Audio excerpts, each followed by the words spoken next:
Share बाजार की लीला जो है ना पिछले कुछ हफ्तों से बड़ी विस्मयकारी, कंफ्यूजिंग है और समझने में थोड़ा दिक्कत हो रही है। अगर आप इंडाइसेस को देखेंगे, निफ्टी को देखिए, सेंसेक्स को देखिए, तो वो ना आगे जा रहे हैं ना पीछे जा रहे हैं। मंडे से फ्राइडे के बीच में घूम फिर के वहीं खड़े रहते हैं। लेकिन जो छोटे मझोले शेयर्स का इंडेक्स है, मिड कैप इंडेक्स या स्मॉल कैप इंडेक्स, इसमें बहुत ज़बरदस्त तेज़ी है। वीकली बेसिस पर अगर आप देखें तो 1.5 से 2% की तेज़ी इन इंडेक्स में आई है छोटे वालों में। लेकिन सेंसेक्स और निफ्टी लगभग फ्लैट 0.01%, तो वहाँ पे खड़े हुए हैं। यहाँ ऐसा क्यों हो रहा है? क्या मार्केट अपने आप को इन्वेंट कर रहा है, फिर से देख रहा है कि किधर जाना है, पीछे जाना है कि आगे जाना है? क्योंकि पूरी दुनिया में बहुत सारे घटनाक्रम हो रहे हैं, इवेंट हो रहे हैं। चीन में कुछ हो रहा है, अमेरिका में बहुत कुछ हो रहा है, तो उन सब के बीच में मार्केट अपने आप को फंसा हुआ पा रहा है। लेकिन ट्रेडर्स और इन्वेस्टर्स डिलाइट है ये, क्योंकि बहुत सारी अपॉर्चुनिटी, जब वॉलेटिलिटी होती है तो ट्रेडिंग के मौके मिलते हैं, और साथ ही मिड कैप की जो रैली चलती है तो छोटे निवेशक हमारे बहुत खुश होते हैं। लेकिन एक पहली इसलिए मैं कह रहा हूँ क्योंकि बाजार को एक दिशा, एक रास्ता तय करना पड़ेगा। अब वो ठहर नहीं सकता, उसको दिशा बतानी पड़ेगी किस तरफ वो चलेगा, क्योंकि अदरवाइज कुछ दिन बाद ना थोड़ा थकान सी महसूस होने लगती है। आज इस पहेली को हम इस शो में जानने की कोशिश करेंगे कि मार्केट को कैसे अप्रोच कर रहे हैं लोग, क्या उसके अंदर चल रहा है, उसको कैसे हम डिकोड करें। और मिड कैप हमारे रडार पे फोकस में रहेगा, जिसमें हम थोड़ा देर से आएंगे। पहले मार्केट समझेंगे कि ये मिड कैप का खेल क्या है। क्या ये फ्रेंजी है, क्या ये बहुत चल चुके हैं, या अभी शुरुआत है, या सेक्टर रोटेशन इतना ज़्यादा हो रहा है कि किसी भी ओवर वैल्यूएशन का खतरा नहीं है। ये तमाम सारे सवाल हम आज पूछेंगे, और जिसका आप हमेशा इंतजार करते हैं आज इस शो में वो होगा कि हमारे दो गेस्ट दो आपको बढ़िया मिड कैप आइडियाज़ भी देंगे कि आप जहाँ पे निवेश भी कर सकते हैं। साथ ही थोड़ी बातचीत इस पर भी करेंगे कि जियो फाइनेंशियल में क्या हो रहा है। Circuit to circuit to circuit, अब सर्किट रुक गया है तो एकदम फ्लैट है। क्या हुआ वहाँ पे, क्यों हुआ, इसको समझने की कोशिश करेंगे। टेक्निकली क्या प्रॉब्लम थी। बातचीत करने के लिए हमारे साथ जो एक्सपर्ट का पैनल है, मैं आपको उससे परिचय कराता हूँ। दलजीत सिंह कोहली जी हमारे साथ हैं, जो वासुकी इंडिया फंड के रिसर्च हेड एंड स्ट्रेटजी हैं। दलजीत सर, बहुत बहुत स्वागत है और नए असाइनमेंट की बहुत बहुत बधाई आपको। Thank you. साथ ही हमारे साथ जसप्रीत सिंह अरोड़ा जी हैं, जो रिसर्च एंड रैंकिंग के CIO हैं। जसप्रीत सर, बहुत बहुत स्वागत है आपका। पहली बार हमारे शो में आए, इसलिए विशेष स्वागत है आपका हमारे शो में। और आशीष जी से तो आप लोग परिचित हैं, आशीष चतुर्मोता जी, जो कि जेम फाइनेंशियल्स के फंड मैनेजर हैं और बहुत लंबे समय से आप इनको जानते हैं। स्टॉक पिकिंग में बड़े माहिर हैं, तो अब आए हैं तो कुछ दे के ही जाएंगे, ऐसे तो जाने दूंगा नहीं मैं। तो इन सब पे हम लोग बातचीत करेंगे। और साथ ही सिद्धार्थ खेमका भी हमारे साथ जुड़ेंगे, जो मोतीलाल ओसवाल फाइनेंशियल सर्विसेज के रिसर्च हेड हैं। दलजीत सर, ये मार्केट की पहेली क्या है, और अच्छा आप लोग कैसे इसको अप्रोच देख रहे हैं, क्या एनालिसिस कर रहे हैं आजकल आप लोग? तो नीरज जी, देखिए, हम लोग तो वैसे भी बॉटम्स अप अप्रोच ही रखते हैं। टॉप डाउन अप्रोच तो एक मोटा मोटी व्यू लेने के लिए ही रहता है। तो इसके लिए हमारा स्टॉक स्पेसिफिक अप्रोच है, तो हमारे लिए तो अच्छा ही है कि मिड कैप या ब्रॉडर मार्केट चले तो ज्यादा अच्छा है। क्योंकि जब हम सिर्फ इंडेक्स चलता है तो वो हमारे लिए ज्यादा इम्पोर्टेंट नहीं है, क्योंकि वहां पे एक नैरो रेंज हो जाती है और बहुत कम स्टॉक होते हैं जो एक्चुअली मूव करते हैं। पार्टिसिपेशन जो है वो हमारा एज अ फंड ऑल्सो जो मैंडेट है वो भी मिड और स्मॉल कैप की तरफ ज्यादा है। बहुत थोड़ा पोर्शन हमारा जो है वो लार्ज कैप की तरफ रहता है। अब ये जो पहली आपने बहुत अच्छा क्वेश्चन लिया कि भाई, एक तरफ जो है टॉप एंड जो है वो तो बिल्कुल एक दायरे में फंसा हुआ है और मिड कैप लगातार बढ़ते जा रहे हैं। तो उसका कारण क्या है और उसमें हमें अब आगे क्या करना चाहिए? तो हमारा ये मानना है कि ये जो टॉप एंड जो रुक गया है वो सिर्फ इसलिए रुक गया है शायद कि भाई पिछले 4 महीने में आप देखिए तो बहुत तेजी से मूवमेंट हुआ। जो मार्च में हमने लो बनाया और फिर उसके बाद लगातार अप्रैल से 4 महीने से लगातार मार्केट बढ़ता जा रहा है। तो ऑब्वियस है कि कोई भी फर्स्ट रैली आती है तो टॉप एंड बढ़ता है, बड़े बड़ी कंपनियां बढ़ती हैं और उसमें नॉर्मली FIs वगैरह पार्टिसिपेट करते हैं। उसके बाद समय आता है जब ब्रॉडर मार्केट पार्टिसिपेट करना शुरू करती है और वहां पर ज्यादा DIs का पार्टिसिपेशन, लोकल मनी का पार्टिसिपेशन होता है। और ये पिछला कई साल का इतिहास हमको बताता है कि जो लोकल पार्टिसिपेशन होता है वो ज्यादातर छोटी और मझोली कंपनियों में होता है, क्योंकि वो लोग उस कंपनी को अच्छी तरह रिलेट कर पाते हैं। अब आप सोचिए कि अगर आप एक फंड मैनेजर यूएस में बैठे हैं और आपको कोई एक छोटी सी कंपनी का नाम इंडिया की दिया जाए जिसकी मार्केट कैप 2000 3000 करोड़ 5000 करोड़ है, तो शायद आपको उसके बारे में कुछ पता भी नहीं होगा। आजकल वेबसाइट के थ्रू सब कुछ जान सकते हैं, बट आप रिलेट नहीं कर पाएंगे। लेकिन वही अगर स्टॉक को हम यहाँ के फंड मैनेजर से बात करेंगे, तो उसने वो सब देखा होगा और वो कई बार मिला भी होगा। मोस्ट प्रोबेबली जैसे हम लोग 30 साल से हैं, तो हम तो लगभग हर कंपनी से मिल ही चुके होंगे बहुत सारी। तो आपको एकदम से रिलेट हो जाता है कि ये कंपनी में क्या हो रहा है। इसके लिए वहाँ कंफर्ट ज़्यादा आता है। और जो मोस्ट इम्पॉर्टेंट फैक्टर है कि अगर हम देखें ये क्वार्टर के नंबर्स में और पिछले साल के FY23 के नंबर्स में, तो जो छोटी और मझोली कंपनियां हैं उनकी प्रॉफिटेबिलिटी में काफी बड़ा इजाफा हुआ है। तो वो बेस इफेक्ट की वजह से भी है, क्योंकि वो लोग को कोविड की मार ज्यादा पड़ी थी, परेशानी से ज्यादा गुजरे थे। लॉजिस्टिक कॉस्ट का बहुत बड़ा असर था, वो जो है काफी कम हो गया। इंटरेस्ट कॉस्ट का असर था, वो कम हुआ। तो और ये कोविड में जो एफिशिएंसीज डेवलप हुई उसका बेनिफिट मिला। तो आई थिंक काफी सारे रीजन हैं। अगर हम आज की डेट में जब हम रोज बात करते हैं, डेली मिड कैप इंडेक्स बढ़ रहा है, बट अगर हम वैल्यूएशन देखें, जो पिछली बार जब मिड कैप इंडेक्स बढ़ता था, तो उस समय अगर हम NSE 500 की मिड कैप वैल्यूएशन देखेंगे, तो पीई मल्टीपल में हमें लगता है कि अभी भी आपको उससे पिछले पीक जो वैल्यूएशन थे उससे कम ही मिलेंगे। तो इसलिए ऐसा कोई इंडेक्स को देख करके घबराने की बात नहीं है। हो सकता है कि वो इट्स ऑल बिकॉज कि वहां पर कंपनियों में इम्प्रूवमेंट अच्छा हो रहा है। अब आगे का क्वेश्चन ये है कि भाई क्या ये ऐसा बना रहेगा और क्या हमें करना है। तो हम इंडेक्स के ऊपर कॉल ना लेके अगर अपने स्टॉक स्पेसिफिक सेक्टर्स के ऊपर कॉल लेंगे, उसमें विद इन दैट सेक्टर अगर हम कंपनी चूज करेंगे तो मौके मिलेंगे हमेशा। तो दलजीत सर, आपने जो कहा मैं उसको एक लाइन में ये समझ सकता हूँ कि मिड कैप में री रेटिंग वैल्यू पिकिंग है और बड़े वाले इसलिए नहीं चल रहे क्योंकि FII बहुत अभी एक्टिव नहीं है। यस, अच्छा, एकदम समरी में आप अगर कह सकते हैं तो इस तरीके से कह सकते हैं। तो एक लाइन में इसका मतलब ये हुआ। जसप्रीत जी, बड़े वाले चलने को तैयार नहीं है और छोटे वाले रुकने को तैयार नहीं है। अब इसके बीच में आप लोग कैसे अपने आप को एडजस्ट कर रहे हैं?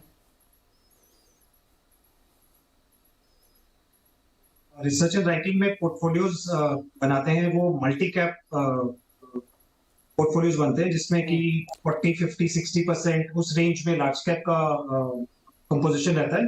Balance 40, 50% mid and small cap. तो अब इसको quarter to quarter, month to month हम जरूर चेंज करते हैं depending on state of the market, कि कौन सा सेगमेंट कितना प्राइसी लग रहा है, एक्सपेंसिव लग रहा है या वैल्यू दिख रहा है। तो आपका टू आंसर क्वेश्चन, इस समय क्लियरली जो वैल्यू है वो लार्ज कैप में ज्यादा है।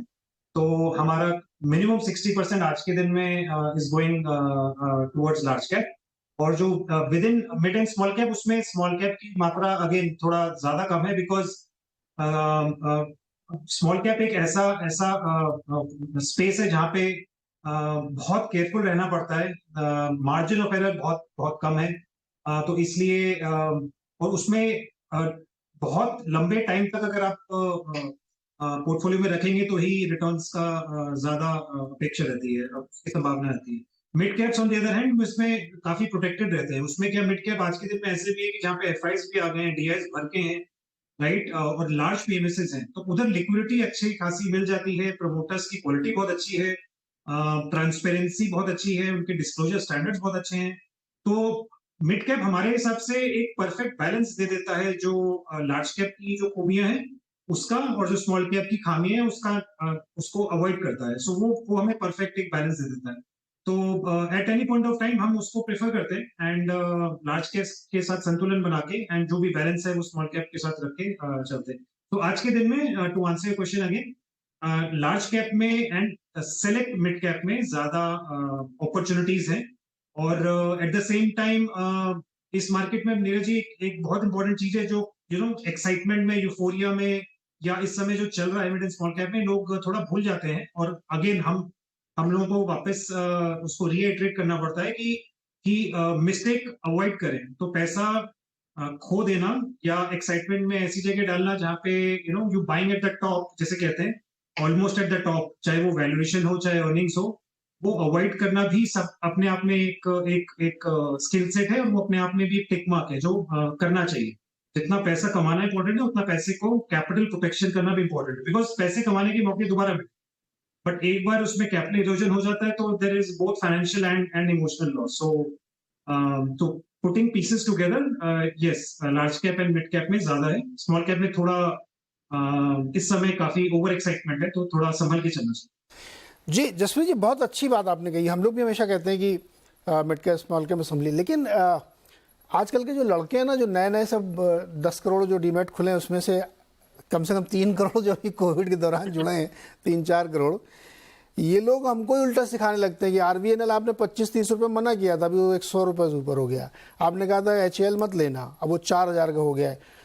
तो मैंने भी एक बार सोचा कि क्या हम लोग बहुत ज़्यादा कन्वेंशनल नॉलेज में फंस के गड़बड़ करते हैं क्या, या इसको थोड़ा सा देखने के मैट्रिक्स बदलने चाहिए हमें। अब चूंकि वैल्यू क्रिएशन आपको मिड कैप में दिख रहा है, वैल्यू क्रिएशन नहीं, सॉरी, ग्रोथ क्रिएशन, क्योंकि पैसा मिड कैप में बन रहा है, और जो वैल्यू स्टॉक है जैसे एचयूएल लेके जो बेचारा 2 साल से बैठा उसको कुछ पैसे नहीं बना। तो ये जो पहेली है, इसको भी हमें समझाइए कैसे इसको टैकल किया जाए। मेरे लिए सवाल है। जी जी, आपसे ही सर। एक बार दोबारा दोहराएंगे नीरज जी? बहुत सारे मिड कैप और स्मॉल कैप ऐसे ऐसे स्टॉक्स हैं, बहुत सारे हैं, मतलब नंबर ऑफ स्टॉक्स जो 3 गुना, 4 गुना, 5 गुना, 6 गुना, 7 गुना हो गए हैं, और जो बड़े वाले वैल्यू स्टॉक्स हैं वो वहीं पे खड़े हुए हैं। 5-7% का रिटर्न दिया उन्होंने 1.5-2 सालों में। तो जो आजकल जो नए इन्वेस्टर की पूरी खेप आई है करोड़ों की संख्या में, वो ये सवाल बार बार हम लोगों से करती है कि आप हमें ये बताइए कि आपने कहा कि बहुत दिग्गजों के साथ जाइए, वैल्यू स्टॉक लीजिए, बट पैसा तो बन नहीं रहा है। पैसा तो एचएएल में बन रहा है, आप 2-2.5 हज़ार रुपये से लेकर 4,000 तक वो पहुंच गया, 4 टाइम्स हो गया। रेलवे स्टॉक्स पता नहीं कितने गुना हो गए, अभी भी नहीं रुक रहे हैं वो। तो ये जो उनको समझाना बड़ा मुश्किल होता है, कैसे उनको ये समझाया जाए कि इसके बीच में एक संतुलन बने। तो उसका तरीका तो मतलब वही थोड़ा थ्रू आपके मतलब आपके जैसे चैनल पे आके जो मौका मिलता है उसके, that is one way of reaching out. मतलब वो एंड मास इतने करोड़ों लोग तक पहुंच के वो हमारी आवाज जा पा रही है के माध्यम से, वो एक तरीका है। And thank you for helping us do that. उसके अलावा वेबिनार्स हैं। अभी जैसे हम अपना ये खत्म करेंगे, हमारा एक वेबिनार है जिसमें है, जिसपे हम उस पे अगेन हम इसी चीज पे डिस्कशन करेंगे, ईमेल्स के थ्रू, न्यूज़लेटर्स के थ्रू। तो इन पर्सन मीटिंग्स होती हैं, बड़े बड़े कॉन्क्लेव्स हैं, उसमें तो लार्जर आइडिया यही देते हैं कि सर हम लोग ने तो जहाँ पे जितने एक्सपर्ट्स मौजूद हैं पैनल में, हम सब ने तकरीबन कुछ नहीं तो 3-4 क्रैशेस देखे हुए हैं, चाहे वो कोविड का हो, चाहे लेमन क्राइसिस हो, चाहे उससे पहले .com हो। तो वो सारे पीरियड्स देखे हुए, जब रिलायंस पावर के साथ 2008 में स्टार्टिंग में तो जैन में जिस तरीके का यूफोरिया था, एंड उसके 1 साल कैसा था माहौल, और सिमिलरली 2018 में जनवरी 2016 में भी था, 2018 में काइंड ऑफ पीक आउट हो गया था मिड एंड स्मॉल कैप, और जिसके बाद पोस्ट बजट जैसा वो मेल्टडाउन हुआ था जब कैपिटल गेन्स का टैक्स चेंज आया था। तो कहने का मतलब एक एग्जांपल्स देके ही उनको समझाना पड़ता है कि बहुत ज्यादा एक्सपोजर एक जगह रखकर, एक जगह एक पर्टिकुलर सेक्टर्स में रखकर it leads to that imbalance. और ऐसे इस तरीके की ये पहली बार नहीं है जब ये डिफेंस या रेलवेज या इस तरीके का यूफोरिया आ रहा है। ये पहले भी बहुत बार आ चुका है, चाहे वो इंफ्रा में हो, चाहे रियल एस्टेट में हो। और रियल एस्टेट में तो मतलब आप अग्री करेंगे, वो मतलब मैंने तो जो यूफोरिया देखा था 2004 से 2008 में, वो तो मतलब अलग ही लेवल का था। और उसके बाद जो जैसा उस पे जिससे कहते हैं कि हवा निकली है उस रियल एस्टेट टायर की, तो वो मतलब फिर अब आज तक मतलब 10 साल हो गए, अभी भी देयर आर स्टॉक्स जो या तो है नहीं इंफ्रास्ट्रक्चर मिला के, या फिर वो गायब हो गए हैं, जिनको पहले कहा जाता कि ये मिनी एलएनटी है, पुंज लॉयड, अब वो पता नहीं उनका नाम लेवा नहीं बचा कोई। देखिए ना, तो ये बात भी सही है। लेकिन मैं इसमें दोबारा आऊँगा जसप्रीत जी, इसको थोड़ा ओपन अप करेंगे, क्योंकि इस पर हमारे जो इंपीरिकल नॉलेज है उसमें थोड़ा सा डिफरेंस हुआ है। मैं उसको आपसे समझूंगा और दलजीत जी समझूंगा, लेकिन पहले आशीष जी, निफ्टी चल नहीं रहा है, मिड कैप रुक नहीं रहा है, क्या ये यूफोरिया है? आशीष जी अनम्यूट करिए सर। आशीष जी अनम्यूट करिए, अनम्यूट करिए। आवाज आ रही है? हाँ अब आ रही, अब बोलिए। जी। तो नीरज जी, मैं कह रहा हूँ कि इसको यूफोरिया नहीं कहूंगा, क्योंकि इसमें 3-4 चीजें हैं जिसको स्ट्रक्चरली समझने की जरूरत है। सबसे पहले तो मिड कैप्स को लेकर हमेशा एक पहले कंसर्न रहता था, वो 3 पार्ट में रहा था कि पहली बात कॉर्पोरेट गवर्नेंस को लेकर के काफी क्वेश्चन रहते थे, जो काफी हद तक आप देख रहे हैं धीरे धीरे कंपनी कहीं ना कहीं समझ रही है कि राइट कैपिटल एलोकेशन स्ट्रेटेजी, लो लीवरेज, एक बहुत ज्यादा अनरिलेटेड कंपनीज में डाइवर्सिफिकेशन, ये मार्केट की एक साइकिल में लोगों को समझ में आ गया कि इस तरह की चीजें जब भी आप करते हैं तो आपके शेयर को सही तरह की मार्केट में रिवॉर्ड नहीं मिलता। और ये अंडरस्टैंडिंग काफी कंपनीज में, काफी स्टॉक्स में मैनेजमेंट को समझ में आ चुकी है और ये चेंज आपको धीरे धीरे दिखने लग गया है। तो आज से अगर से आप बोले पिछले 7-8 साल में क्या कॉर्पोरेट गवर्नेंस के तरीके में चेंज आया, तो बिल्कुल आया, बहुत ही पॉजिटिवली इसको हम देखने लगे, क्योंकि right capital allocation, debt equity काफी कंफर्टेबल, एबिटा का कैश में कन्वर्जन और उसी से इंटरनल अप्रूवल के ही थ्रू आप अपने केपेक्स को करना, ये कहीं ना कहीं एक अंडरस्टैंडिंग बहुत सी मिड कैप कंपनीज ने लर्निंग ली है। दूसरी है टेक्नोलॉजिकली एडवांसमेंट होना, तो ये भी बहुत एक अच्छा चेंज हमको देखने को मिला कि एक समय पे जहां मिड कैप कंपनीज इस तरह के खर्चों से, इस तरह के लॉन्ग टर्म कमिटमेंट को अवॉइड करके एक काम चला रही थी, वो अब चेंज आ गया और कहीं ना कहीं technological advancement need of the hour बन गई, खासतौर पे कोविड के बाद ये सिचुएशन आना शुरू हो गई। और तीसरा, कैपिटल रेज करना भी इतना डिफिकल्ट नहीं रहा, क्योंकि इक्विटी का कल्चर बहुत चेंज हो गया। तो आप देख रहे हैं किस तरह से QIP आ रहे हैं, किस तरह से राइट इशू आते हैं और किस तरह से इनके अंदर में आपको फंड रेजिंग आसान हो गई है। तो आपको हमेशा जरूरी नहीं कि बहुत ज्यादा डेट की तरफ जाकर अब इक्विटी कल्ट कहीं ना कहीं शुरू हो गया है। इसकी एक री रेटिंग कहीं ना कहीं हमारी मिड कैप कंपनीज में देखने को मिली। अब जहां तक के अपने प्राइस परफॉर्मेंस की हम बात करें, तो मैं स्मॉल कैप को एक बेस बनाता हूँ। अगर से आप इसको देखेंगे तो 2018 में जो स्मॉल कैप का इंडेक्स था और आज 2023 में हमें दिखता है कि ये 24% का अब्सोल्यूट रिटर्न बना है ये पिछले 5 सालों के अंदर में। अब आप सोचिए कि एक इंडेक्स ने 5 सालों का अब्सोल्यूट रिटर्न 24% दिया है, मतलब उसका कैगर रिटर्न कितना कम आया है as compare to the broader market. और इसी वजह से अब ये जो रैली अभी शॉर्टर टर्म में 6 महीना 9 महीने में होती है, तो हमको लगता है कि अरे स्टॉक डबल हो गए, 50% बढ़ गए, 70% बढ़ गए, मोर देन 100% बढ़ गए। पर इसको आप जब लॉन्ग टर्म एवरेज से देखेंगे, जब हमने देखा कि small cap as a portfolio या फंड टिपिकली 18-20-22% की कंपाउंडिंग करते हैं, तो ये जो 4-5 साल के रिटर्न है ये काफी कम रहे और अब वहां पर पे आपको एक री रेटिंग शुरू हुई। इसलिए इसका इम्पैक्ट हमारे ब्रॉडर मार्केट का इम्पैक्ट कहीं ना कहीं स्मॉल कैप मिड कैप में आ नहीं रहा है।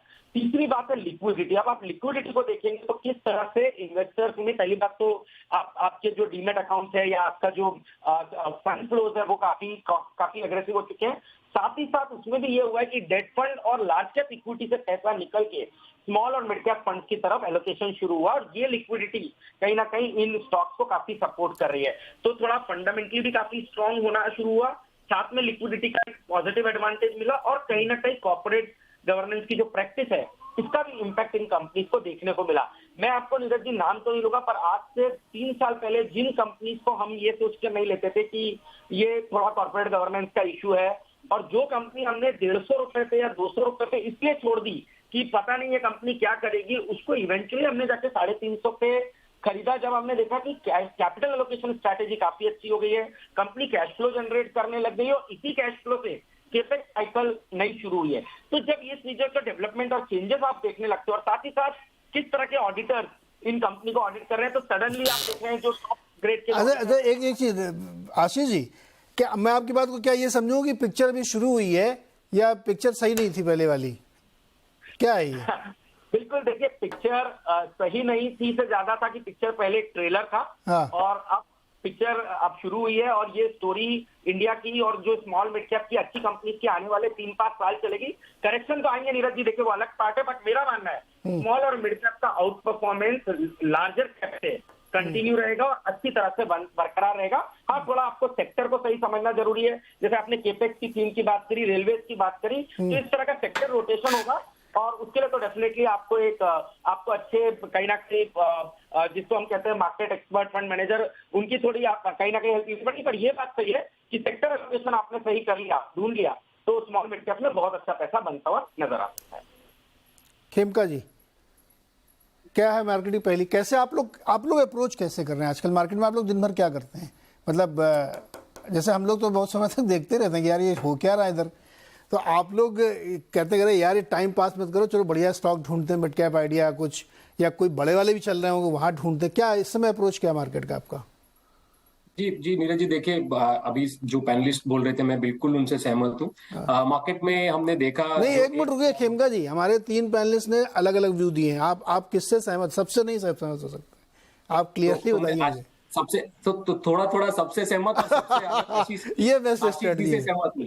हाँ। सबसे ज्यादा आशीष जी से सहमत हूँ क्योंकि हमें लगता है कि यहाँ से अभी तो मार्केट जस्ट ओपन अप हुआ है। अगर आप देखें तो जो पिछले कुछ सालों में जितना डिसरप्शन हुआ, जनरली अगर आप देखें तो डिसरप्शन में हम यही कहते हैं कि लार्ज कैप जिनका बैलेंस शीट स्ट्रांग होता है वो उन्हें विथस्टैंड करने के लिए काफी समर्थ होते हैं। और जो हमने देखा भी, चाहे वो कोविड की बात करें, अगर हम उससे पहले पास्ट में जाएं तो राइट फ्रॉम डीमोनेटाइजेशन, जीएसटी, आप कोविड और ये सब को लेकर अगर आप देखें तो लार्ज कैप्स में हमने देखा बहुत ही नैरो पार्टिसिपेशन था मार्केट में। एक टाइम था जबकि इवन आप निफ्टी 50 की भी बात छोड़ दीजिए, निफ्टी में सिर्फ 15 स्टॉक्स थे जो मार्केट में पार्टिसिपेट करते थे और पूरा मार्केट कुछ नहीं करता था। तब आपके पास क्या काम था? इन्हीं 15 स्टॉक्स में आप प्ले करते रहिए। अब ये वो मौका आया है जब मार्केट हैज ओपनड अप। और ये क्यों हो रहा है आप ये समझिए, क्योंकि इकोनॉमी में एक अच्छी ग्रोथ आई है जिसकी वजह से जो ब्रॉडर कंपनीज है उन्हें पार्टिसिपेशन करने को मिल रहा है इन द ग्रोथ। अब आप स्टॉक मार्केट परफॉर्मेंस एक बार छोड़ दीजिए, बट अगर आप अर्निंग्स की बात करें तो ये जो पिछले कुछ साल जो मुश्किल के थे, ये जो इंडियन कॉर्पोरेट्स को एक बहुत बड़ा जो हेल्प किया हुआ है उन्हें बैलेंस शीट को स्ट्रॉन्ग करने में। मोस्ट ऑफ द कंपनीज, चाहे आप वो इंफ्रा स्टॉक्स की बात करें, चाहे आप वो पावर सेक्टर स्टॉक्स की बात करें, चाहे आप वो रियल एस्टेट कंपनीज की बात करें, चाहे हम वो होटल्स हॉस्पिटल्स की बात करें, सबने अपना डेट कम किया है, सबने अपना लेवरेज कम किया है, सबने अपना ऑपरेटिंग एफिशिएंसीज इंप्रूव किया है। तो यहाँ पे कुछ कंपनीज है जिनके रॉ मटेरियल का इम्पैक्ट आता है, फिर चला जाता है, तो उनके मार्जिन अप एंड डाउन होते हैं, मगर हमने देखा है जो ओवरऑल जो एफिशिएंसी इंप्रूव हुई है जिसका बेनिफिट आपको ये ब्रॉडर मार्केट पार्टिसिपेशन में दिखने को मिल रहा है। और एक बहुत बड़ा चेंज हुआ है जो इकोनॉमिक ग्रोथ की वजह से जो कोर इंडस्ट्रियल सेक्टर है वहां पे बहुत ज्यादा डिमांड ग्रोथ हमने देखा। गवर्नमेंट ने भी बहुत एक शिफ्ट किया फोकस, जो इंडिया सर्विस लेड इकोनॉमी था उसे वहां से इंजन को थोड़ा सा शिफ्ट किया कि आप मैन्युफैक्चरिंग की तरफ आए।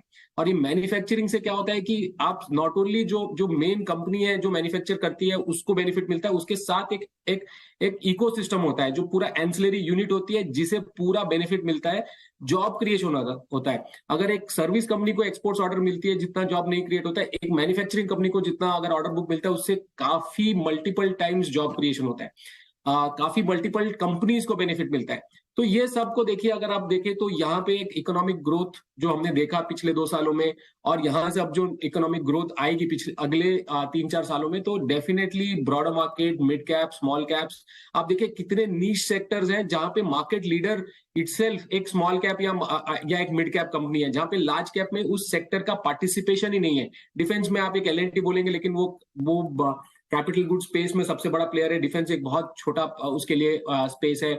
आप हाउसिंग बिल्डिंग मटेरियल्स बात करें तो लार्ज कैप में कोई पार्टिसिपेशन नहीं है। आप कंज्यूमर ड्यूरेबल्स में बोले तो कोई लार्ज कैप स्पेस नहीं है। आप ऐसे बहुत सारे टेक्सटाइल्स, पेपर, शुगर, ये सारे सेक्टर्स लार्ज कैप में आप पार्टिसिपेट ही नहीं कर सकते हैं। और ये सारे सेक्टर्स है जहां पे की ग्रोथ आ रहा है, चाहे मतलब आप गवर्नमेंट स्कीम्स बोल लीजिए, चाहे एक्सपोर्ट्स पोटेंशियल बोल लीजिए। तो हमें लगता है कि डेफिनेटली जो अगले 4-5 साल है, 3-4 साल है, अगर आप देखें तो डेफिनेटली बहुत बड़ा ग्रोथ पोटेंशियल हमें ब्रॉडर मार्केट के लिए दिखता है। हाँ, अगर आप शॉर्ट टर्म की बात करें तो एक अच्छी मूव आई है मार्केट में, मिड कैप्स में, लार्ज कैप्स में, तो मतलब कितना थोड़ा कंसोलिडेशन हो सकता है। खेमका जी, शॉर्ट टर्म का मतलब कितना टाइम? अगले 2-3 महीने की बात कर रहा हूं मैं। और मीडियम टर्म कितना होगा? Medium term sir 1 year. और long term? Long term 2 to 3 years। Sir ये देखिए ना, मैंने कुछ नहीं कहा, डेफिनेशन कैसे चेंज हो रही है ये मैं साबित करना चाहता हूँ। अब मैं अपने एक्सपीरियंस बताता हूँ आपको। मैं 2-3 शोज करता हूँ जिसमें कॉलर्स जुड़ते हैं, लोग लाइव आते हैं, अपने सवाल पूछते हैं। अगर मान लीजिए मैंने 100 कॉलर एड्रेस किए तो उसमें से शायद 5 या 4 होंगे, 3 होंगे मे बी, जिनका व्यू 5 साल से आगे का हो। 50 ऐसे होंगे जिनका व्यू सिर्फ 1 साल के तक मैक्सिमम, मतलब आप उनको कितना भी बताओ 1 साल से आगे वो सोचते ही नहीं, उनको लगता है 3-6 महीने बताओ मेरे को बस। कुछ लोग हैं जो अच्छा 2-3 साल के लिए आप बता दो, उसे उनको बोलते हैं नहीं थोड़ा टाइम फ्रेम लंबा करो। नहीं, टाइम फ्रेम क्या मतलब, साल भर बहुत है, इससे ज़्यादा मैं टाइम नहीं दे सकता। मेरा कहने का मतलब ये है कि जो साइकी चेंज हो रही है, जो इन्वेस्टिंग या इन्वेस्टर की जो मानसिकता बदल रही है, मार्केट शायद उसके हिसाब से भी अपने आप को ढालने की कोशिश कर रहा है।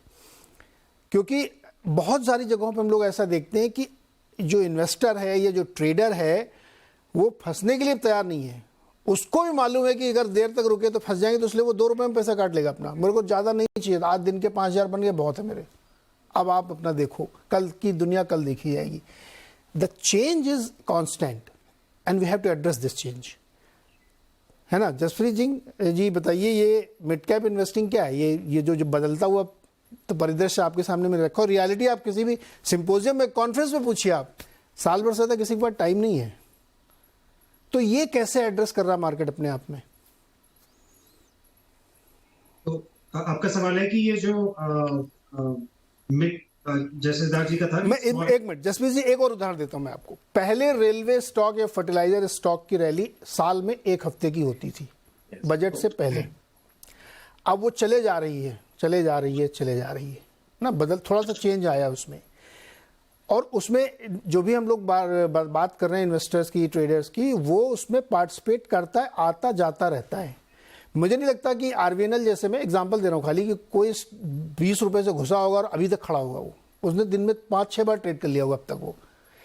ये जो चेंज आ रहा है ना मिड कैप में, शायद ये मिड कैप की स्ट्रेंथ बन रहा है कि भाई गिरने नहीं दूंगा मैं, आप मुझे फंसा नहीं सकते हैं। अब आप मुझे समझाइए कि जो मिड कैप की जो आजकल जो फैशन में है, चेंज आ रहा है, इसको कैसे लोग एड्रेस कर रहे हैं, क्या उनके लिए लर्निंग है? तो डेफिनेटली ये ऑब्जर्वेशन बिल्कुल वैलिड है कि अभी जो स्टॉक्स में जो तेजी बोल लीजिए या उसका अप्रिसिएशन है, वो लंबे समय तक टिक रहा है। और मेरे ख्याल से उसका एक लेवल तक रीजन ये भी है कि मार्केट में जो जिस टाइप के ऑडियंस है, चाहे वो पीएमएसएस हो, चाहे एडवाइजर्स हो, चाहे एचएनआई रिटेल हो, उनको मतलब वो एक ऑडियंस अभी भी रहेगी जो डे ट्रेडर्स बोल लीजिए या शॉर्ट टर्म के हिसाब से। बट एक कल्ट जिसे आप बोलते हैं, आज के दिन में there are enough HNI, famous HNI investors in India, जो पहले जो अपने आप में जिन्होंने बताया कि वे अपने स्टॉक मार्केट में कैसे वेल्थ बना के अपने आप को इंडिपेंडेंट हम बोल सकते हैं, राइट, और उससे वेल्थ बनाई जा सकती है। तो बहुत सारे उदाहरण है, किसी एक का नाम नहीं लेना चाहूंगा, बट वो जो कल्ट है उसमें उसकी जो फैन फॉलोइंग बोल लीजिए, उसका जो बिहेवियरल पैटर्न बोल लीजिए, उससे काफी लोगों ने because of social media also काफी उसको फॉलो किया है। And obviously because of WhatsApp and so much things, वो सारा उसका ये पॉजिटिव साइड है कि सब उसको equity as a wealth creation technique या एज अ इंस्ट्रूमेंट अब लोग पहचान गए। तो क्लियरली टेक्सटाइल्स हो, पेपर हो, शुगर हो, होटल एक बहुत अच्छा एग्जांपल है, सिंस इस पे चर्चा हो रही है। और वो एक ऐसा क्षेत्र है, मुझे पता है मैं थोड़ा पुल अप कर रहा हूँ आपका एक सवाल, बट ये ऐसा क्षेत्र है जहाँ पे हमें लगता है कि ये वो एक दौर था सिक्लिकल, 2-4 महीने, 2 क्वार्टर, बट हमारा ऐसा मानना है कि ये शायद 2 साल का इस बार अप साइकिल रहेगा। होटल और रिलेटेड जो उसके जो एंटरटेनमेंट बोल लीजिए या उसका जो रिलेटेड स्पेसेस है, बिकॉज वो कंज्यूमर सेमी डिस्क्रिशनरी एक जो स्पेस है उसके अंदर आता है। तो ये सब चीजों की वजह से इन सब चीजों की वजह से मुझे लग रहा है कि ये सब लंबे समय तक रहने वाला है। और जहां पे मैंने पहले मिड कैप और स्मॉल कैप्स में थोड़ा सतर्क रहने की बात की थी, उसमें ये जरूर है कि हम कहीं पे भी अगर व्यू लेते हैं तो हमारा शॉर्ट टर्म ही 1 साल होता है, मीडियम टर्म 2 से 3 साल और लॉन्ग टर्म 5 साल। तो हमारा, जस्ट टू क्लैरिफाई, हमारा वो एक ये तो सर स्टैंडर्ड है, ये तो स्टैंडर्ड है सर। लेकिन आजकल लोग क्या है ना, उनका कहना है कि शॉर्ट टर्म तो इंट्राडे है 3:30 बजे तक, है ना, और मीडियम टर्म में वीकली एक्सपायरी और लॉन्ग टर्म में मंथली एक्सपायरी, गेम ओवर। इसके आगे अपन को सोचना नहीं, बाद में देखा जाएगा जब होगा। दलजीत जी, एक क्वेश्चन आपसे समझ लूं, फिर मैं एक दूसरे विषय पे जाऊंगा। ये जो मिड कैप इन्वेस्टिंग है ना, मतलब बहुत सारे, मैं फंड मैनेजर, एचएनआई सबको जानता हूं, पहले था कि 80% पोर्टफोलियो कोर पोर्टफोलियो बड़े बड़े स्टॉक, 20% में इधर छोटे बड़े। अब वो उल्टा हो गया है, अभी 20-25% में बड़े वाले, बाकी 75% में छोटे में खेलना है, क्योंकि इधर पैसा ज्यादा बनता है, इधर ग्रोथ ज्यादा है। क्या मिड कैप इन्वेस्टिंग यही है क्या? नहीं, देखिए नीरज जी, पहले मैं आपकी एक दो बातों का जवाब दूं। मैं सुन रहा था, सब अपने पैनलिस्ट बात कर रहे थे। एक तो सबसे पहली चीज मैं बताऊं कि मुझे इस लाइन से बहुत डर लगता है कि पिक्चर अभी शुरू हुई है। जब शुरू होती है ना बात, इसके बाद फिर बहुत पिक्चर बड़ी गड़बड़ा भी जाती है बहुत सारी। सर आजकल वेब सीरीज चल रही, पिक्चर में कहाँ है सर, अब तो बिंज वॉचिंग है 6-6 तो घंटे की। इससे थोड़ा मुझे ये इसलिए, क्योंकि होता है कि हम लोग नॉर्मली बह जाते हैं जो चीज जिस समय चल रही होती है। अभी देखिए, दो चीज, पहले 2008 में जब मार पड़ी, ग्लोबल फाइनेंशियल क्राइसिस आया, उसके बाद लगभग एक कंसेंसस वर्ल्ड ओवर बन गया कि we have to buy quality at any price, बाप जिसको बोलते थे, बाई एट एनी प्राइस। वो पिछले 10-12 साल तक लगातार चलता रहा, क्योंकि कॉस्ट ऑफ कैपिटल बहुत कम थी। तो इवन इफ आपकी कंपनी ग्रो कर रही है 5-10-15% से, आप उसको पी मल्टीपल 50 का, 60 का, 100 का दे रहे हो। तो वहां पर जो ट्रेडिशनल कन्वेंशन था कि पी मल्टीपल को ग्रोथ के साथ जोड़ के देखना चाहिए, वो खत्म हो गया। तो इसलिए आपने देखा कि एमआरएफ जैसे स्टॉक कहाँ से कहाँ पहुंच गए, पेज इंडस्ट्री, ये सब इस टाइप के स्टॉक चले, तो वैल्यूएशन कहीं भी पहुंच गया। अब जब ये नया दौर शुरू हुआ कोविड के बाद, तब लोगों को ये समझ में आया कि भाई अल्टीमेटली हम किस चीज का पैसा दे रहे हैं। तो ये जो थॉट, और अब इतने बीच में जो लाइक अगर आप देखेंगे कोविड के पीरियड तक 67% of the world was in zero और नेगेटिव इंटरेस्ट रेट। लोगों के पास कॉस्ट ऑफ कैपिटल थी ही नहीं, और वो एक साल में 0 से 5%, 5.5% पहुंच गई। तो अब समझ में आया कि भाई अब तो हमको जो है देखना पड़ेगा वैल्यूएशन क्या है और उसकी ग्रोथ क्या है। तो अब जो थीम चेंज हो रहा है, जो एक ब्रॉड थीम चेंज हो रहा है, वो ये हो रहा है कि क्वालिटी एट रीजनेबल प्राइस या growth at reasonable price. Garp, बाप से गार्प पे आ गए। तो ग्रोथ एट रीजनेबल प्राइस में फिर ग्रोथ जो आएगी वो तो फिर छोटी कंपनी में आएगी, क्योंकि अगर आप 20,000 करोड़ की कंपनी है तो आप 10% ग्रो करने के लिए आपको 2,000 करोड़ बढ़ना पड़ेगा, और आप 200 करोड़ की कंपनी है तो आपको 10% बढ़ना है तो केवल 20 करोड़ ही है, तो आप तो आराम से 50 करोड़ बढ़ जाएगा, बिकॉज हमारे यहाँ पॉपुलेशन ग्रोथ सब कुछ है। तो इसके लिए मिड कैप इन्वेस्टिंग अब यहाँ का थीम रहने ही वाला है, उसमें कोई डाउट नहीं है। बट मिड कैप एक इतना बड़ा सेक्टर है और इतना हेट्रोजीनियस सेक्टर है कि उसको एक लाइन में या एक ही ब्रश से नहीं पेंट कर सकते। उसमें बहुत सारे सब सेगमेंट रहेंगे, बहुत सारी चीजें रहेंगी। आशीष जी ने भी बात करी कि कॉर्पोरेट गवर्नेंस बहुत सुधर गया है। हाँ, सुधरा है, बट बहुत सुधर गया है। शायद आपको अच्छे लोग मिले होंगे, ऐसा मैं बोल सकता हूँ। बट अगर आप देखेंगे तो आपको बहुत सारे ऐसे लोग मिलेंगे जो अभी भी उसी धर्रे पे चल रहे हैं। तो वो सिलेक्शन का क्राइटेरिया है, आपका सिलेक्शन का तरीका है। जैसे हम लोग बहुत उसको पूरा महत्व देते हैं, कोई लोग उसको कम महत्व देते हैं, तो वो जैसा आप महत्व दोगे उसके हिसाब से आपको वो मिल जाएंगे। ठीक, ये सेक्टर रोटेशन एक और बड़ा जो थी। अभी जो आपने बात की कि जो बच्चे लोग आ रहे हैं और जो हमको सिखाते हैं कि भाई आप तो 30 रुपए में मना कर रहे थे, 3 महीने में वो 100 रुपए हो गया और मैं 3 बार लेकर के रोटेट करके 3 गुना पैसा बना लिया। तो वो क्या हो रहा है, वो ये हो रहा है कि एक तो knowledge based, information based immediate हो गया, लाइव हर चीज अवेलेबल है। तो you don't have to go to an expert to know कि रेलवे में क्या हो रहा है, कि इंफ्रास्ट्रक्चर में क्या हो रहा है, कि क्या होगा। लेकिन उसमें यूफोरिया होता है। मैं आपको एक एग्जांपल देता हूँ, कल आपके ही चैनल पे हो रहा था ये चंद्रयान का जो चल रहा था। बहुत बड़ी बात है देश के लिए, सब बहुत अच्छी बात है, हम भी उसमें बहुत खुश है। लेकिन आप देखिए, एक कंपनी उसमें थी जिसने कुछ पार्ट्स उसके लिए दिए हैं। उस कंपनी का अपना ये कहना था कि मेरा डिफेंस से पूरे साल का 70 से 80 करोड़ रुपए आए, और उसकी मार्केट कैप पिछले 3 दिन में 2,000 करोड़ बढ़ गई।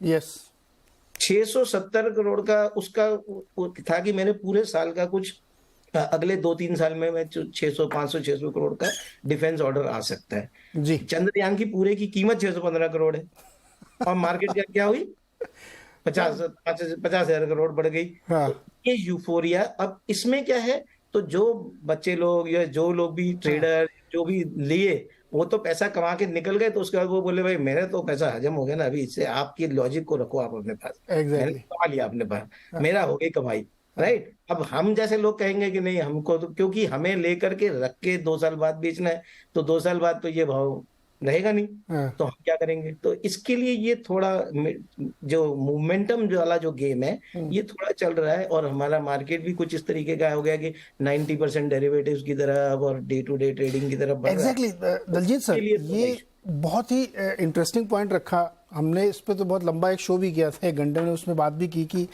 614 करोड़ की प्रोजेक्ट कॉस्ट और उसको एक स्क्रू सप्लाई करने वाली कंपनियों ने 50,000 करोड़ का मार्केट कैप एक दिन में क्रिएट किया है। और बाकायदा लोगों ने अपनी प्रेस रिलीज भेजी हमें कि भैया हमारा भी कंट्रीब्यूशन था, बताना मत भूलना। मैं ये इसको किसी बैड वे में नहीं कह रहा हूँ, मैं ये कह रहा हूँ कि हर आदमी, ये पूरा इकोसिस्टम ही वैसा बन गया है कि जिसका भी था उसने बताया और उसका स्टॉक चला भी, लोगों ने खाया बनाया निकल लिया। बाकी आप देखिएगा तो जो टेक्निकल भाषा में कहते हैं ना कि एक गैप बन गया है, अब वो गैप कैसे फिल होगा, वो जब फिल होगा तो आशीष जी देखेंगे अपना कैसे फिल होता है। लेकिन ये एक तरीका इस समय बन गया है और शायद मार्केट में हमको इसको देखना, डील करना चाहिए। तो जो हमारे गेस्ट आपको समझा रहे हैं ना, इसको मजाक में मत लीजिएगा, बहुत सीरियस इशू है क्योंकि पैसा आपका लगेगा। तो बहुत सावधानी रखनी है आपको, आंखें खोल के रखनी है आपको, वो चाहे आप HUL खरीदिए या RVNL खरीदिए, आंखें खुली रहनी चाहिए क्योंकि पैसा आपका लग रहा है, इसलिए ये ध्यान रखना चाहिए। सर मैं एक छोटा सा ब्रेक लेता हूँ, वापस आके इस चर्चा को आगे बढ़ाते हैं और 2 बहुत महत्वपूर्ण इशू हैं उस पर बातचीत करेंगे और स्टॉक भी तो लेना है मुझे आशीष जी से और खेमका जी से। अड्डा वीकेंड में कि मिड कैप की जो ये रैली चल रही है इसको कैसे एड्रेस किया जाए और अप्रोच क्या होना चाहिए आपको मार्केट को लेकर के। हमने ये भी प्रॉमिस किया था कि हम थोड़ा सा बात करेंगे स्टॉक पिक क्या होते हैं और साथ ही जियो फाइनेंशियल्स में क्या हो रहा है। तो देखिए जियो फाइनेंशियल्स में जब वो लिस्ट हुआ तो उसके बाद से उसमें लगातार लोअर सर्किट्स लगे। और क्यों हो रहा था ऐसा? क्योंकि जो इंडेक्स फंड थे उनको बेचना था, तो उसकी वजह से वो बार बार सेलिंग प्रेशर की वजह से बिक रहा था। एक रिपोर्ट आई थी जिसके मुताबिक करीब 15 करोड़ के आसपास शेयर वो जो पैसिव फंड होते हैं उनके बिकने थे, तो इसीलिए लगा। अब वो ऐसा अंदाज़ा लगाया जा रहा है कि शायद वो ओवर हो गई, इसीलिए शुक्रवार को उसमें आपने देखा होगा कि वो लोअर और अपर दोनों लगाने के बाद बीच में एकदम फ्लैट सा बंद हुआ है। और अभी वो T2T सेगमेंट में, जिसका मतलब ये होता है कि आपको डिलीवरी लेनी पड़ेगी, अगर आपने बाई किया है और आपने सेल किया तो आपको देनी पड़ेगी, ट्रेडिंग नहीं हो सकती उसमें। और 10 ट्रेडिंग सेशन के बाद वो T2T से बाहर आएगा और उसके सर्किट फिल्टर पे एक्सचेंजेस वगैरह रिव्यू करेंगे। तो ये तो एक बेसिक टेक्निकल चीज़ हमने बताई। सिद्धार्थ जी, ये जो जियो फाइनेंशियल में पूरा कुछ हो रहा था, अब क्या इसका आगे कैसे चलेगा, ये क्या हो रहा था उसमें? देखिए नीरज जी, जो हम अभी डिस्कस कर रहे थे ना, ये एक पर्टिकुलर एग्जांपल अगर आप देखें तो पूरा इसी सिचुएशन को लेकर है।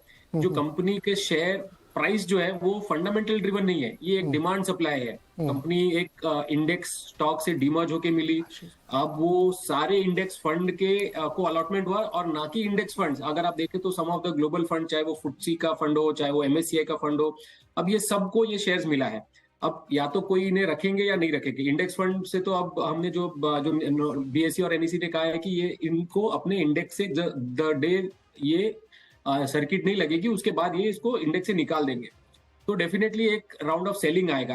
बट ऐसे बहुत सारे अदर शेयर होल्डर्स हैं जिनका डेटा शायद हमारे पास नहीं है, जो शायद उसे या तो बेचना चाहे या तो बहुत सारे ऐसे भी शेयर होल्डर्स हो जो इसे खरीदना चाहे। अगर इसकी कोर बिजनेस की बात करें तो बल्क ऑफ द जो वैल्यूएशन है आज उसके जो ट्रेजरी शेयर्स है, जो रिलायंस इंडस्ट्रीज में जो 6% से ज्यादा स्टेक वो होल्ड करते हैं, उससे मिलता है। और कोर बिजनेस अभी स्टार्ट ही हुआ है, बहुत ही नेसेंट स्टेज में है। चाहे अगर आप वो लेंडिंग बिजनेस की बात करें, इंश्योरेंस में उन्होंने अब जस्ट टाइप किया है, म्यूचुअल फंड बिजनेस में वो घुसना चाहते हैं, ब्लैक रॉक के साथ ग्लोबल एक फंड के साथ टाइप किया है। तो ये अगले 3-4 सालों में बिजनेस उभर के निकलेगा जहां पे आप इसको एक प्रॉपर वैल्यूएशन दे पाए। अभी तो फिलहाल मैं इसे कहूंगा कि एक होल्डिंग कंपनी है और उसमें जैसे एक होल्डिंग कंपनी डिस्काउंट भी लगाते हैं, उसके बेसिस पे अगर आप देखें तो वैल्यूएशन कहीं ना कहीं कितना आप डिस्काउंट देते हैं और जो बाकी जो एसेट्स जो रिलायंस ने साथ में अपने साथ इस कंपनी में डीमर्ज किया है, जो लिक्विड एसेट्स हैं, उसको अगर आप कितना मल्टीपल देते हैं, ये 180 से 200-220 तक का एक रेंज हमें दिखता है जो वैल्यूएशन दिखता है। और आज कोइंसिडेंटली उसी के बीच में आके मार्केट में उसकी सर्किट खुली है। तो हमारा कोई लॉन्ग टर्म व्यू अभी है नहीं, जैसे मैंने बोला कि बिजनेस अभी बहुत ही नेसेंट स्टेज में है, हमने कोई उस पर कॉल या व्यू दिया नहीं है। बट ये मोटा मोटी जो व्यू बैठ रहा है रिलायंस जियो फाइनेंशियल पे, वो ये बैठता है। अब यहाँ पे डिमांड सप्लाई और थोड़े दिन लगेंगे, जब ये T2T से भी बाहर निकलेगा तब थोड़ा और स्पेकुलेटर्स भी इसमें आएंगे। टेक्निकल एडजस्टमेंट यहाँ पे होता रहेगा, शेयरों का पैसिव फंड्स उसमें बेचेंगे क्योंकि वो इंडेक्स से बाहर हो रहा है, फिर कोई लेगा कोई बेचेगा, ये एडजस्टमेंट टेक्निकली चलेगा। और इसीलिए आप देख रहे हो पिछले 3-4 दिनों से इस स्टॉक में वो स्थिति बनी और ये शायद अगले हफ्ते भी ऐसे ही कंटिन्यू रह सकती है। इसमें किसी प्रकार का भी इन्वेस्टमेंट आप करना चाहते हैं, नहीं करना चाहते हैं, ये आपका अपना फैसला है। डिस्क्लोजर है हमारा, क्योंकि हमारा कॉन्फ्लिक्ट ऑफ इंटरेस्ट है इस कंपनी के साथ हम जुड़े हुए हैं, हमारी ओनर कंपनी है ये। तो आप कोई भी फैसला लें तो अपने हिसाब से ले। अब आते हैं वापस, जो प्रॉमिस किया था हमने कि स्टॉक बताएंगे। सिद्धार्थ जी बताइए, 2 स्टॉक कौन से हैं जो हमारे निवेशकों को आप सुझाना चाहते हैं? जी, इस ऐसे एनवायरनमेंट में 2 स्टॉक चुना है मैंने। एक तो थोड़ा डिफेंसिव साइड में है, वो है max health care. Hospital space में एक मिड कैप कंपनी है। कंपनी ने 21 सिटीज आइडेंटिफाई किया है जहां पे वो फोकस करती है अगले 3-4 सालों के ग्रोथ के लिए। एबिटा मार्जिन की अगर बात करें तो Q1 में 26% एबिटा मार्जिन उन्होंने ऑलरेडी अचीव कर लिया, जो कि काफी इंप्रूवमेंट है। और यहां से भी कहते हैं कि अब यहां से भी और भी थोड़ा इंप्रूवमेंट की गुंजाइश है। ओवरऑल 3,500 बेड्स ऑपरेट करते हैं और इसके ऊपर 1800 और बेड्स एडिशन होंगे जो अगले 2-3 साल का उनका जो ग्रोथ प्लान है। तो हमें लगता है काफी बेटर है। अर्निंग्स ग्रोथ 20% प्लस का हमारा अनुमान है FY 23 से 24 का। बेड एडिशंस भी काफी होंगे, जो रियलाइजेशंस है और मार्जिन्स है ये भी काफी बेटर है। तो हमें लगता है वैल्यूएशन भी कंफर्टेबल है। हमारा 1 साल का टारगेट 650 का है। जो दूसरा स्टॉक है वो new age technology driven high growth segment है, वो है जोमेटो। कंपनी ने बहुत अच्छा प्रॉफिटेबिलिटी दिखाया है रिसेंट क्वार्टर्स में। Q1 में कंपनी नेट जो प्रॉफिट है पैट लेवल पे भी प्रॉफिटेबल टर्न हो गया है, जो कि अपने खुद के गाइडेंस में Q4 तक उन्होंने करना था, ये Q1 पे ही कर चुके हैं। और मैनेजमेंट काफी कॉन्फिडेंट है 40% प्लस ऑर्गेनिक ग्रोथ करने के लिए इन द कोर बिजनेस। इसके साथ ही ब्लिंकिट में भी देखा हमने इंप्रूवमेंट हुआ है, ग्रोथ आ रही है। और हमें लगता है कि जो जोमेटो है काफी लॉन्ग टर्म जो ग्रोथ अपॉर्चुनिटीज तो है ही। नियर टर्म की बात करें तो काफी इवेंट्स हैं इंडिया में। World cup, cricket world cup होने वाला है, जिससे भी जो इन हाउस डाइनिंग और जो घर से बाहर हम रेस्टोरेंट जाते हैं दोनों को केटर करता है जोमेटो, उसमें काफी बढ़ोतरी देखने को मिलेगी। तो ओवरऑल हमें लगता है अगले 2 सालों में नेट लेवल पर कंपनी प्रॉफिट डिक्लेयर करेगी। FY 24 में 1.3 बिलियन रुपीस का प्रॉफिट आएगा और FY 25 में तो प्रॉफिटेबिलिटी काफी बेटर इंप्रूव होके ऑलमोस्ट 8 बिलियन रुपीस का हमारा अनुमान है। तो हमें लगता है कि ये 2 स्टॉक देखना चाहिए। जोमेटो हमारा 1 ईयर टारगेट 110 का है। सिद्धार्थ जी, जोमेटो भी एक सवाल आपसे हो रहा है, ये इसको लेकर के बहुत सारे चर्चाएं, सवाल जब से लिस्ट हुआ तब से होती रहती हैं। इसमें बड़े फंड आते जाते रहते हैं, ये सब भी होता रहता है। और हालांकि मैनेजमेंट ने अब काफ़ी अपने आप को चेंज किया है। अब वो ध्यान उनका वापस आ गया कि नहीं, प्रॉफिट कमा के दिखाना, वरना बाजार पसंद नहीं करेगा उसको। लेकिन अभी भी जिस तरीके से उन्होंने इस क्वार्टर में प्रॉफिट दिखाया, वो टैक्स का एडजस्टमेंट ले लिया, प्रॉफिट दिखा दिया, ये अभी भी मन में थोड़ा सा रहती है शंका कि ये वाकई मतलब सीरियस है, या अभी भी वो मतलब जो यंग प्रोमोटर हैं तो उनको लगता है कि सब ऐसे ही चलता है।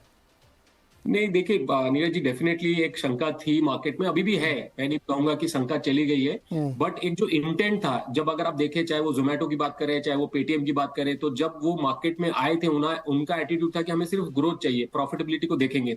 मार्केट में आने के बाद उन्होंने सीखा कि यस, प्रॉफिट्स दिखाना है, थोड़ा एडजस्टमेंट्स चल रहा है, बट हमें लगता है कि on a reported basis company by Q4 of this financial year FY 24 में एबिटा पे प्रॉफिटेबिलिटी दिखाएगी, चाहे वो विदाउट एनी एडजस्टमेंट्स।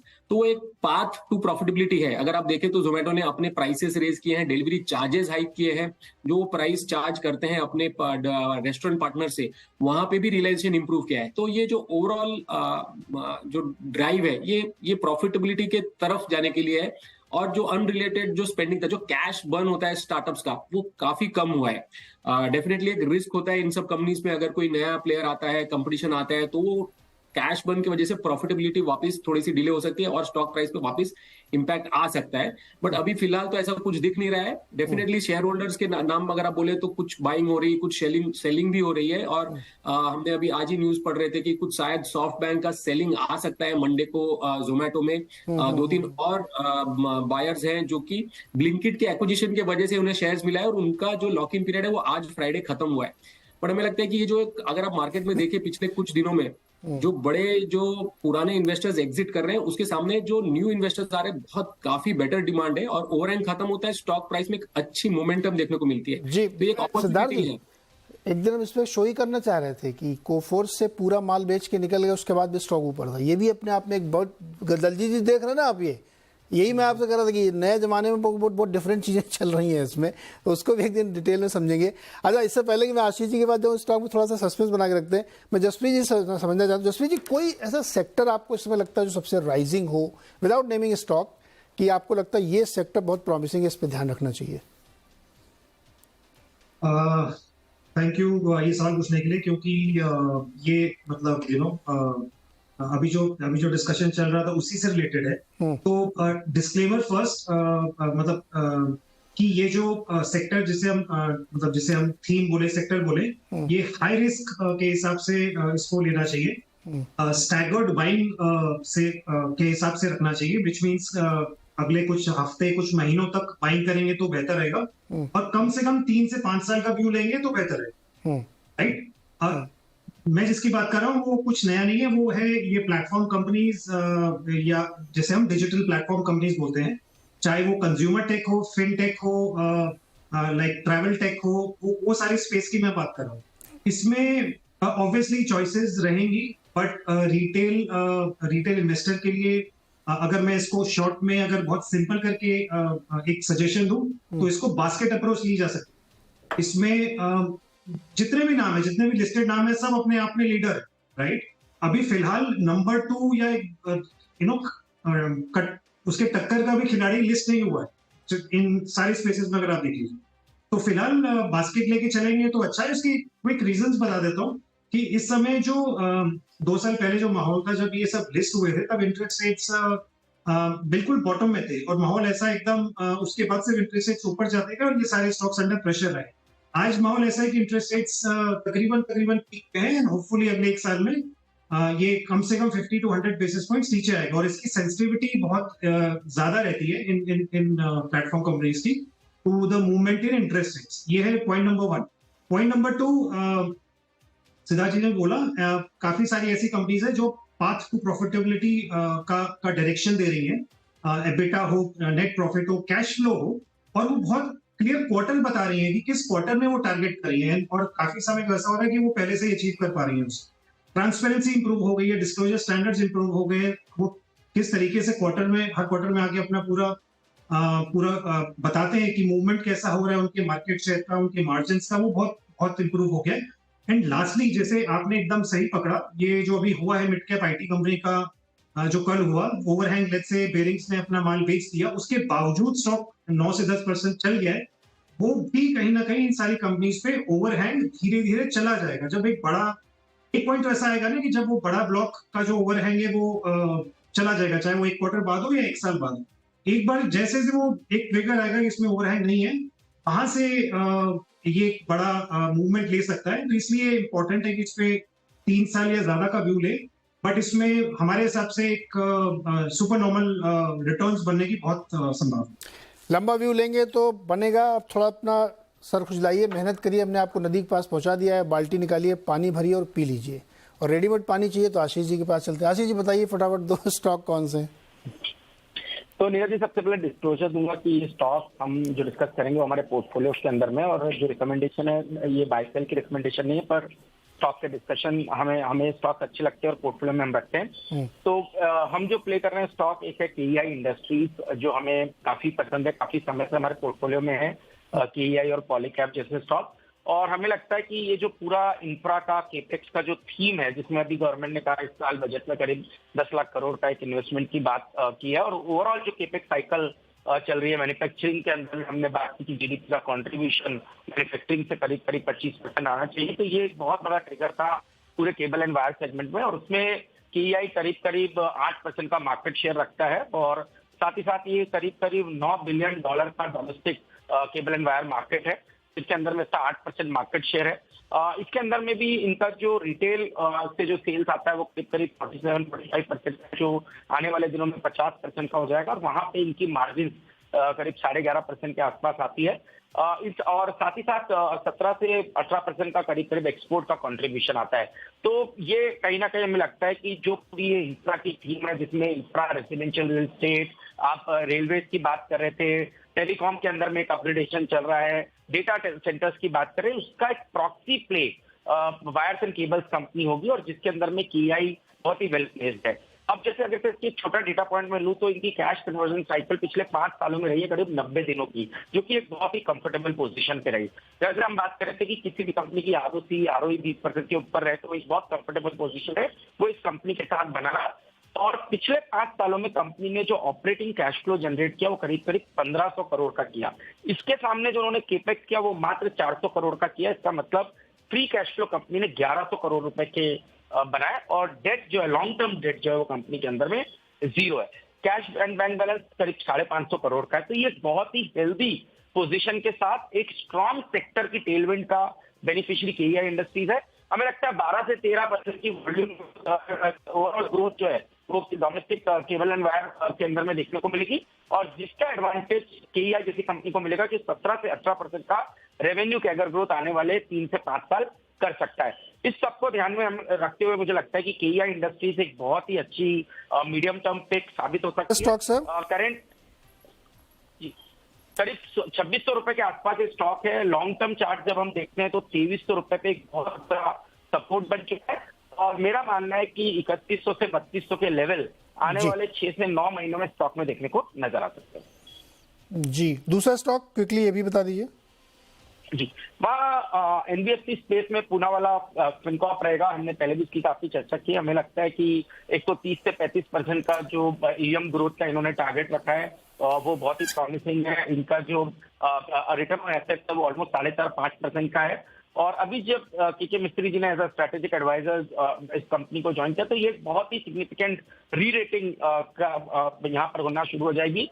तो हमें लगता है कि ये कंपनी एक बहुत ही लॉन्ग टर्म नजरिए से देखनी चाहिए एनबीएफसी केस के अंदर में। साथ में फिनटेक का भी एक प्ले यहाँ पर है, क्योंकि एक समय पे आप देखेंगे एम्प्लॉयज करीब 5000 एम्प्लॉयज के ऊपर थे, आज वो नंबर 2300 के आसपास आ गया। इसका मतलब काफी टेक्नोलॉजी का यूज इस स्पेस में, इस कंपनी के अंदर में यूज हो रहा है। और साथ ही साथ नेटवर्क काफी अच्छी की, क्योंकि इन्होंने अपनी एक हाउसिंग फाइनेंस कंपनी को बेचा, तो उसकी वजह से हमें लगता है कि जो कैपिटल पोजीशन है वो बहुत कंफर्टेबल है, और एक स्ट्रॉन्ग पेरेंटेज होने की वजह से लो कॉस्ट ऑफ फंड्स के एक्सेस ये कंपनी कर सकती है।